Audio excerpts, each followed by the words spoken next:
ଆମର ଅବିଭକ୍ତ କୋରାପୁଟ ଜିଲ୍ଲାକୁ ନେଇକରି ଆମେ ଯେଉଁ ରାଜ୍ୟ ପାଇଁ ନୂତନ ରାଜ୍ୟ ପାଇଁ ଦାବି କରୁଛେ ଏହି ସମ୍ପର୍କରେ ତାର ତ ବିଭିନ୍ନ କାରଣ ଯେ ଆଞ୍ଚଳିକ ବୈଷମ୍ୟ ଅବହେଳାର ଶିକାର ଏବଂ ଆମେ ବିଭିନ୍ନ ଶୋଷଣର ଶିକାର ବି ହେଉଛୁ।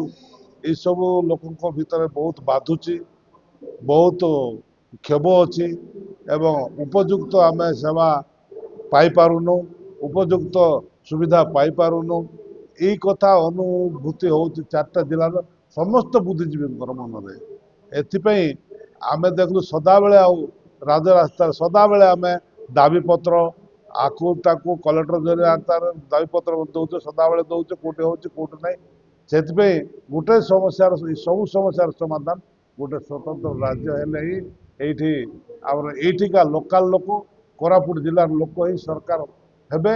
ସରକାର ରହିକରି ତାଙ୍କର ଆନ୍ତରିକତା ରହିବ ଏବଂ ଏଇଠି ଲୋକଙ୍କର ଯୋଜନା ଫୋଜନା ଆମର ସୁବିଧା ପାଇଁ ଯୋଉଟା କୋରାପୁଟ ଜିଲ୍ଲାର ସମସ୍ୟା ଉପରେ ଆଇନ କାନୁନ କରିବେ ରାଜ୍ୟ ସ୍ତରରେ ଏବଂ ଏଇଠିକା ଲୋକଙ୍କୁ ସୁବିଧା ସୁଯୋଗ ଦେବେ, ନିଶ୍ଚୟ ଦେବେ। ଅନ୍ୟ 3 ଜିଲ୍ଲାର ଲୋକ ମଧ୍ୟ ଆଜି ଉପସ୍ଥିତ ହେଇଛନ୍ତି।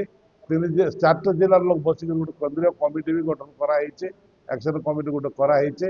ଆଉ ସମସ୍ତେ ଏଇଠି କଥାବାର୍ତ୍ତା ହେଇକି ସବୁ ତାଙ୍କର ମତାମତ ନେଇ ଏସବୁ ଚାଲିଛି। ଏବେ ଦାବି ମଧ୍ୟ ଆମେ ଉପସ୍ଥାପନ କରିସାରିଲୁଣି ମହାମହିମ ରାଷ୍ଟ୍ରପତିଙ୍କୁ, ସରକାରକୁ, ରାଜ୍ୟ ସରକାରକୁ, ସମସ୍ତଙ୍କୁ ଆନୁଷ୍ଠାନିକ ଭାବେ ଗୋଟେ 22 ଜଣିଆ ପ୍ରତିନିଧି ଦଳ କୋରାପୁଟ ଜିଲ୍ଲାର 22 ଜଣ ପ୍ରତିନିଧି ଦିଲ୍ଲୀ ଯାଇ ଗତ ବର୍ଷ 2025 ଅଗଷ୍ଟ 25 ତାରିଖ ଦିନ ଯାଇକି ଦାବିପତ୍ର ମଧ୍ୟ ଦେଇକିରି ଆସିଛୁ।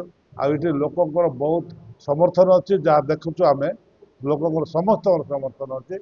ଆଉ ସେଥିପାଇଁ ଆମେ ଏଇଟା ଆଗକୁ ନେବା ପାଇଁ ଚେଷ୍ଟା କରୁଛୁ।